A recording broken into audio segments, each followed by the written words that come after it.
Derek Snook spent 1 year living homeless here in Charleston, and after that, it changed his life. I sit down one-on-one with Derek for a special edition of Quintin's Close-Ups.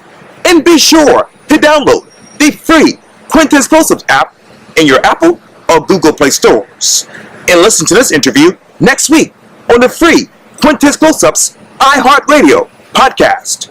Derek Snook, it is so good to meet you. Nice to meet you, Quintin. I appreciate this greatly. Yeah. Obviously, you are a published author, but beyond that, you have a very compelling story to tell.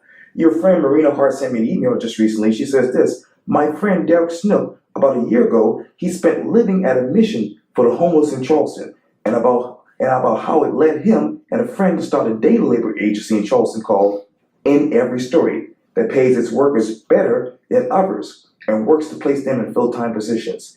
He actually worked at Palmetto Carriage as a tour guide for a while during that year, which he mentions in the book. He's also working on the second book, which is a collection of his reflections mostly from a trip he took recently where he drove from Mongolia to London. So now you're back. What is it like to be Derek Snook these days? Oh my goodness, in what way? That's broad. You got to narrow it down a little bit.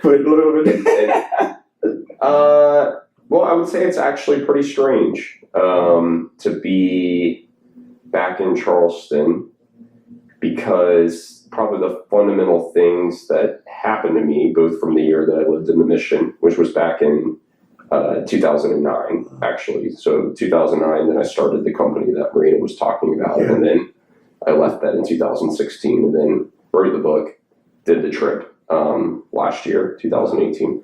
But the fundamental things that probably happened was that it shifted my perspective of the world that we live in, the culture that we're in, in a way that I can't ever really see things the same.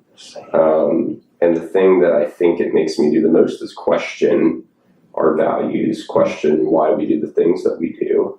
The second book is called How to Get Out of the Rat Race.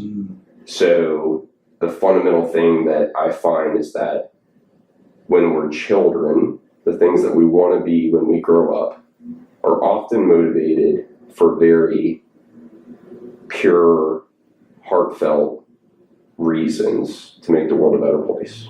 What did you want to be when you were a child? When you grew up? I get to ask the question. No, I'm just curious. Oh yeah. What? But I wanted to be a veterinarian. Why? Yeah. Well, I love pets to this day still. So that's pretty much it. But now God has me doing what He wants me to do, which is to be an interviewer and sit down and question people about what's going on in the community. So I bet that if you were to take the core reasons of why you wanted to be a vet and you drew it through your life now, you would find that a lot of them are the same. Maybe it's helping others. For me, I wanted to be a Teenage Mutant Ninja Turtle. I read that. Because I wanted to sacrifice myself for my city. I wanted to have courage. I wanted to have a team. I wanted to eat pizza. But what immediately happens to us as children is that someone says, oh, that's a nice idea, but how are you going to make it in the real world? And before you know it, we're on this track where you have to make these grades to go to this school, to make this kind of graduate program, to get this kind of job, to make this kind of money, to marry this kind of person, to live in this part of town, to have these kind of kids, to go to this kind of school, who then repeat the process before we die. And it's a very slippery slope. And I think when you look at our society where 70% of Americans don't like the work that they're in, when you look at a society that's probably more fragmented than it's ever before, meaning that people live further away from each other and they also live in pockets of people that look, think, and act just the way that they do. And then you look at the problems that our culture is having with things like isolation, which is our greatest health risk. And when you look at things like the way that people are more polarized than ever before, I think a lot of it starts with this sort of rat race that is a mentality that gets put into our minds that actually pulls people further apart. And so my fundamental realization from living the Star Gospel mission and from doing this drive from Mongolia to London is that a lot of this stuff that we're taught and that we believe, maybe it needs to be questioned. I know your father had a lot of questions when you wanted to become Teenage Mutant. Does that make sense? It does. Okay. And I know your father had a lot of questions when you wanted to you basically told him, my grandfather. Wanted to be Teenage Mutant Ninja Turtle. Yeah. Where did that idea come from in your mind at that time? Well, is what I was talking about. I guess I was watching the Teenage Mutant Ninja Turtles, and I realized that these were turtles who fought bad guys. They sacrificed themselves for their city. They had camaraderie with each other, and I wanted that in my own heart. I think that at the core, people want to do something that is good for the world, and then they also want to have deep relationships with others. And I think that in many ways, that's what life is about. So I was simply reflecting that desire. Yeah. That's what I wanted to do with my life. And obviously, I know that from the time that you grew up here in Charleston to moving to Furman University, I know there was one time when you and your friend wanted to help a bystander, and he's like, basically, hey, don't judge the book by its cover. Yeah. Yeah, I'm glad you brought that up, because I think that in many ways we are a culture that is taking hordes of vitamin C pills and expecting to have the same experience as eating an orange. And in reality, I think it's easy for us to look at people who are maybe homeless or who are different socioeconomically, or who, for whatever reason, they're different from us, and we choose to look on them with some element of superiority. That's kind of what I mean in terms of we are becoming a society that's putting things over people. And when we do that, we actually lose what's most important. Because what I found from the time that I actually lived with the homeless was that they are some of our best teachers in life. Because when you have no wealth, you have to reach for a higher wealth. When you have no strength and no power, you have to reach for a higher strength and a higher power. And if I'm spending my entire life going on my own in this rat race and in this system, I can easily miss out on what life is about. And I can become very inwardly focused on me. And so that guy, when he said, don't judge a book by its cover, I think that he was just kind of rebuking this idea that I was going to go help him for 5 minutes and that I was going to find fulfillment in that. When in reality, I think it's actually much closer and deeper relationships that can show us the things about our lives that we need to change to live fuller lives. I'll give you an example. Okay. So I grew up in Mount Pleasant. Right. One day when I was a child, I looked around at all my friends and I said, in 7th grade, I said, do any of your dads have friends? And one by one, they all said no. The greatest health risk for Americans today is isolation. So I've actually bought a lot in Union Heights, Right. which is just a 6-minute drive from here. It's predominantly African American, and I think we would agree that Charleston is still largely practically segregated, practically speaking, especially in the suburbs. Maybe you disagree. I cannot comment. You can't comment. I just want to listen. Okay, cool. So for me, growing up in Mount Pleasant, it's still largely practically segregated. Okay. Isolation is our greatest health risk. It predominantly affects white males. Okay. All right. When I was starting my business on the east side, every day I would pass by a group of men who were all African American, and I noticed that every day they hung out together. And they laughed, they had fun, they expressed their concerns, they had a great time. And I realized that these guys had really deep relationships, and this is what life is about. Meanwhile, I was on this path of isolation where I was just going to be busy and work to death my entire life. And it was actually by being in proximity to them that I realized that my own life needed to make a change. Mm-hmm. So that's one thing that would be an example of how people who are different from us can actually be our best teachers and can show, in my case, my own flaws in the path that I was on. Does that make sense at all? that we have things to learn from each other, and when we separate and fragment, we lose those opportunities. Mm-hmm. And I know, obviously, there was a best teacher at the Star Gospel Mission. But you have no comment on that. No, on the interview. I just want to listen. Oh, all right. I mean, but what if they want to know what you think? I can't. I'm the interview. I'm supposed to say. Oh, you're not allowed to disagree or agree or comment? No. Okay. No. All right. Well, I'll ask you when the interview's over. I'll let them know what he said. But let me get back to the Star Gospel Mission. I was reading last night that there was, sorry, oh, you're fine. There was a guy who actually was really a best teacher for you. Yeah. He, unfortunately, he got fired from his job.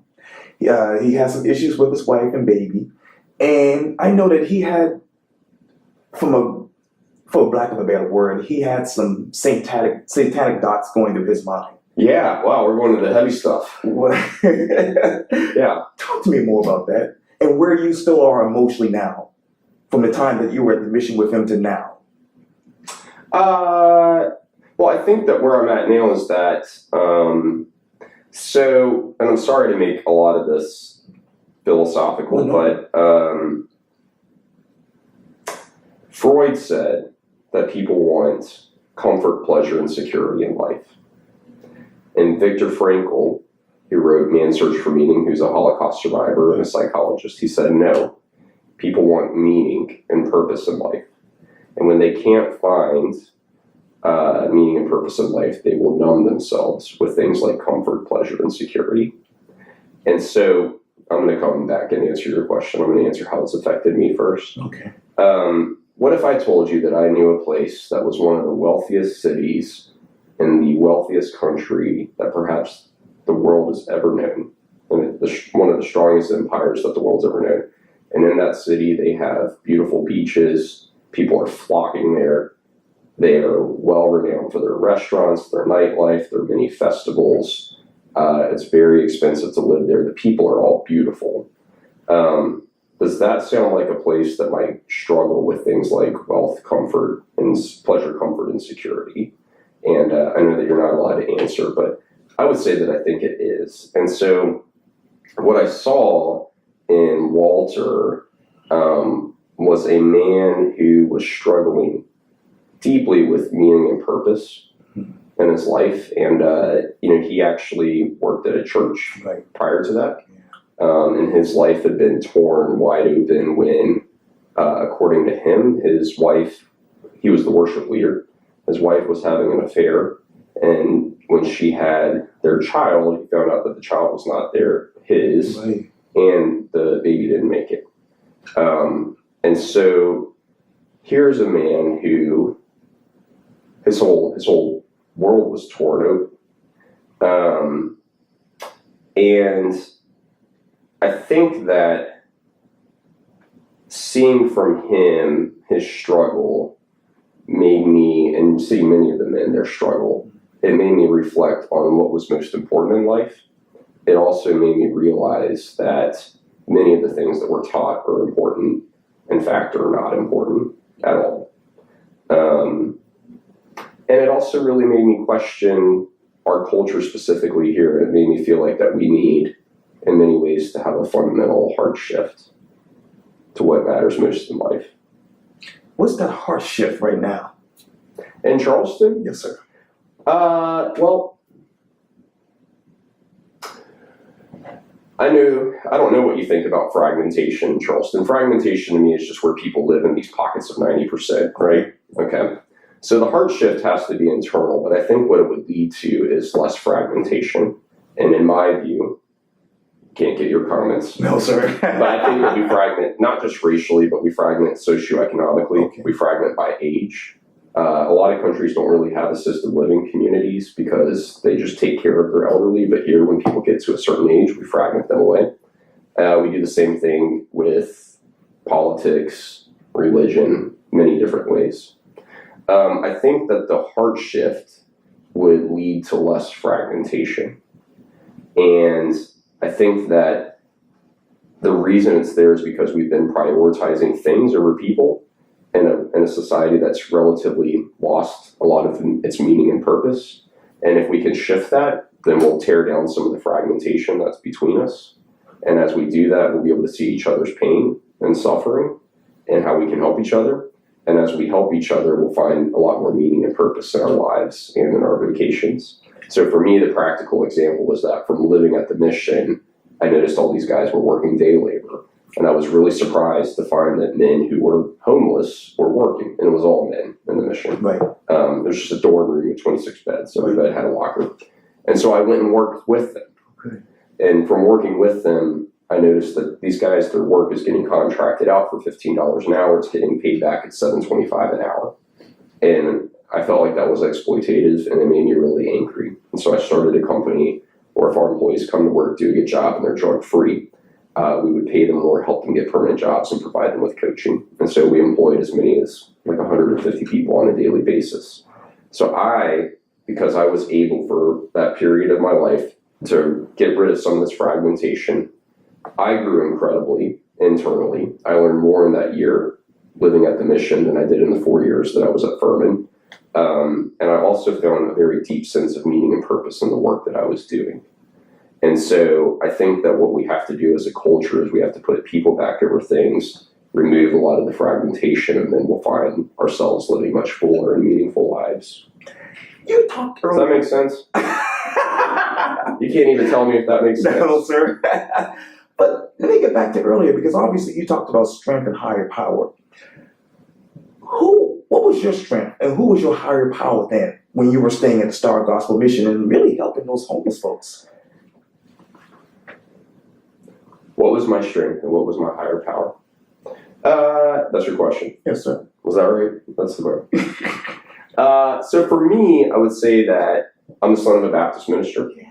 I grew up in Mount Pleasant, and part of the reason that I decided to live at the mission was that I felt like our faith was sincere in ways, but very hypocritical. Because when we talked about loving our neighbor as ourselves, being in a fragmented culture, it mostly only applied to people who looked like us, thought like us, behaved like us, voted like us. And I felt like that was wrong. And so before I decided to just kind of throw my faith out the window, I thought that I would try to act in the smallest way that Jesus would actually act. And so through that experience, I came to believe very deeply in the person of Jesus, because I felt like I saw divinity in each human that I interacted with, and I felt like I felt a oneness between us. And also because I felt that there is a practical element that's actually more mysterious than practical of death and resurrection in all of our lives. Things go up and things go down. And that's a problem with the rat race, is that you get put on this resume track where everything has to go from one dot to the next. And if it doesn't, you feel like your life is falling apart. But from that experience, I came to believe deeply in the person of Jesus, but I came to become highly concerned about the way that Christianity is practiced in our society today. If you've read MLK's Letter from a Birmingham Jail, he talks about how Southern white churches is who he's speaking to primarily. If they don't regain the concern that the early Christians had for their brothers and sisters in society, that they would become no more meaningful, they would lose their meaning, and they would become a country club for the 21st century. And I think that day is here. I go to church, and I love going to church, and I love my pastors, and I don't think that this is their fault. I think it's a reflection of the hearts of where our society is right now and the misplaced values that we have. What is your definition of Christianity? I think I just gave it to you. Yeah, my definition of Christianity is it's a faith in Christ, which I think to me is those two elements. It's loving your neighbor as yourself, which is the recognition of the divinity and the oneness in all of us. And then at the same time, loving God with all your heart, soul, and mind. And I think that what that often will lead to is the values that matter most in life: courage, love, hope, peace, perseverance, patience, all those things will nearly always lead through death to life. Go ahead. And the example of Christ demonstrates that. But if we have faith in him, we can go through death to life. I would also add that Jesus is never concerned with labels. He always speaks against labels. And C.S. Lewis says that everyone who calls on the name of Christ will be saved, but not everyone who calls on him calls him by name. And then Jesus adds to that good fruit can only come from a good tree. And then he says, many who call me Lord, Lord, I will say, depart from me. And so what that tells me is that the people who know Christ in this world is probably much broader. They're not necessarily under a Christian label. And at the same time, the people who know him is much more narrow because our labels mean nothing. And so you can walk through your entire life going to church, doing these things, saying you're a Christian, practicing the right theological ideas just like the Pharisees did. And Jesus will say, I never knew you. It's a matter of the heart. So that's what I think Jesus is. And let me get back to the Star Gospel mission. But you can't comment. I can't believe you can't comment on any of this. Do you know Quintin's close-ups? Have you watched my interview? I wanted to have. I got so excited about getting to know you and having a conversation, and but it's kind of fun. I mean, everybody's listening to me. Yes. Okay, let's go, Quinn. Oh, let's go. Ask harder questions.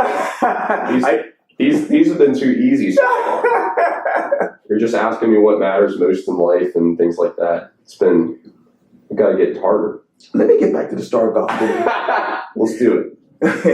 Let me get back to the Star Gospel mission. Okay. You talked earlier about many of those men who really had full-time jobs. Mm-hmm. Why are they homeless in your mind?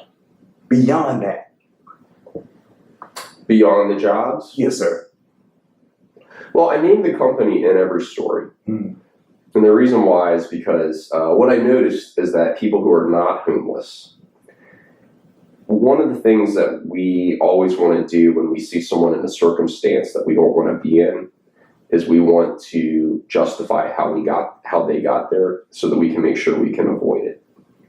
And I oftentimes saw, you're just blinking at me, I oftentimes saw that because people would want to say, oh, they're all on drugs, or oh, they all have criminal backgrounds. And the reality is that each of their stories was very different. One was the son of a high-powered businessman who he lost his father at an early age. His mother actually worked with the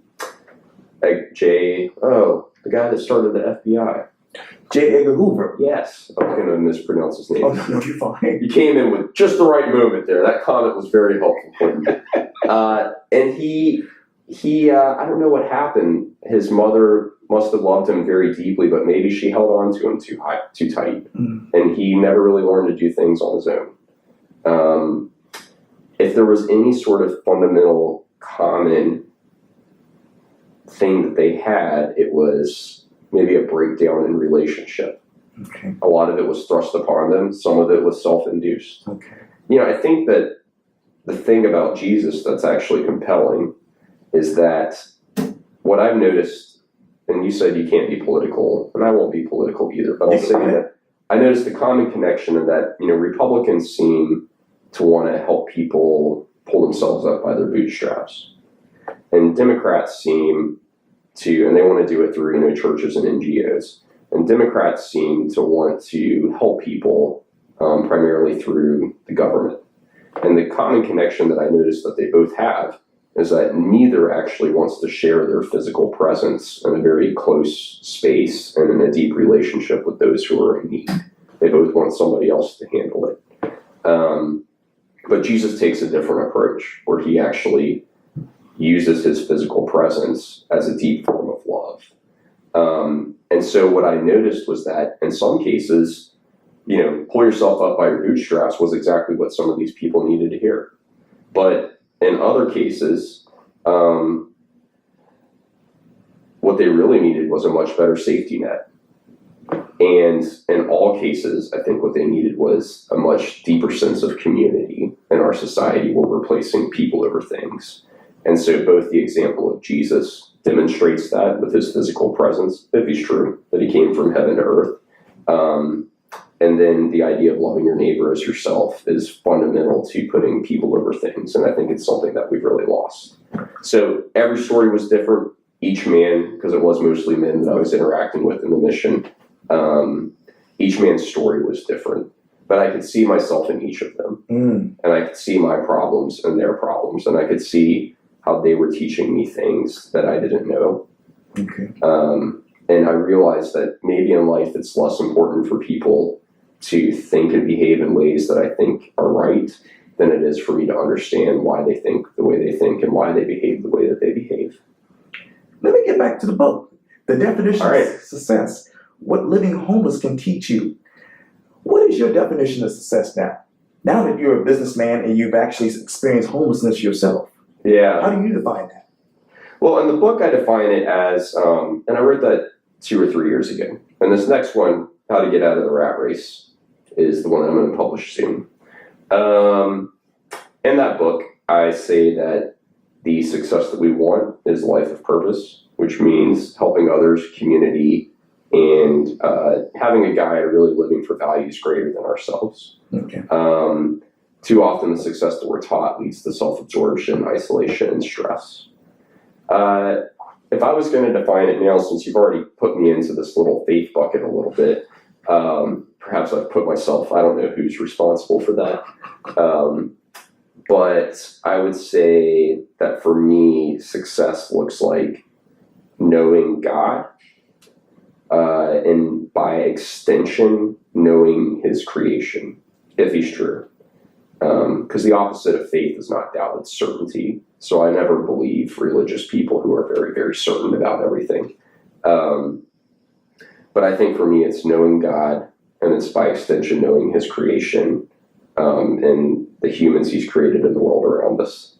And so I think that success looks like just doing whatever it is in my life that will help me know God best. And through prayer, meditation, thinking, conversations, I can work that out. And I'm sitting in front of a whiteboard right here. If you were to compare and contrast, if you were to put success here and purpose there, what would you define purpose as? So success, well, we can't turn the camera, but it's what I just said, that the success that we are taught too often leads to self-absorption. So you don't need to go far from looking at social media or the news or, the way that people just consume and consume and consume to see self-absorption, isolation, which we've already talked about, and stress, which I think most people can identify with. The life of success that we want is really one of purpose, helping others, community, and living for values that are greater than ourselves. And if you were to write a book about your future, what would the title be? Woo!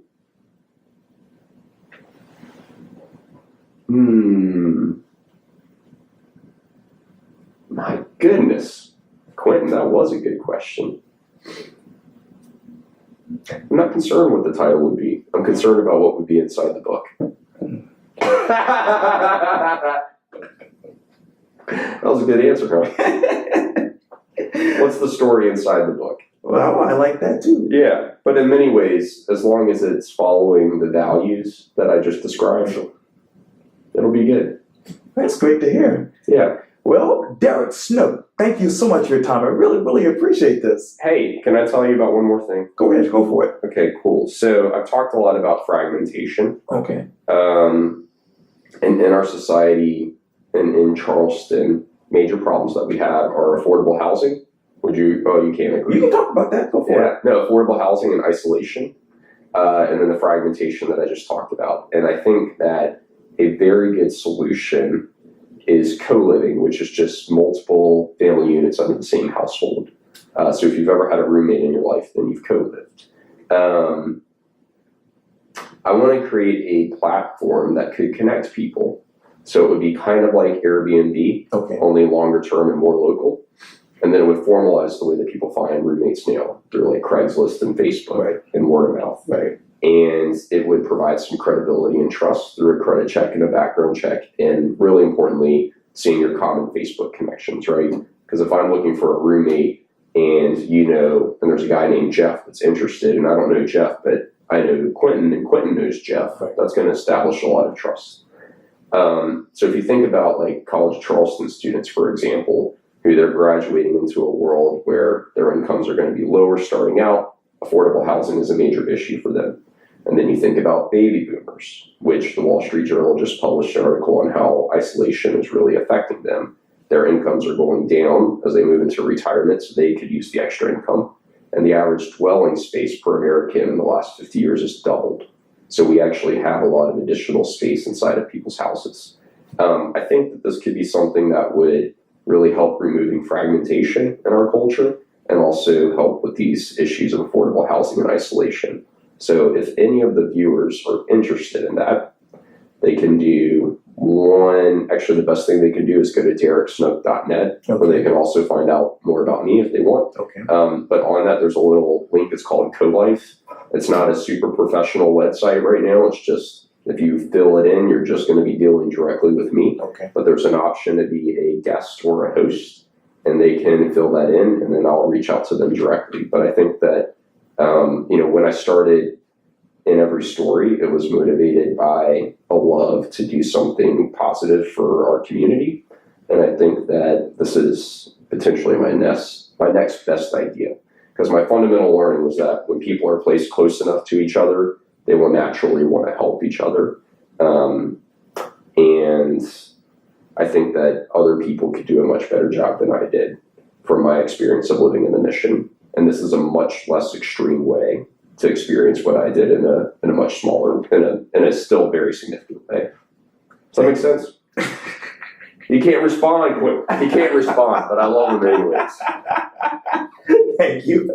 Hey, thanks for having me. Anytime.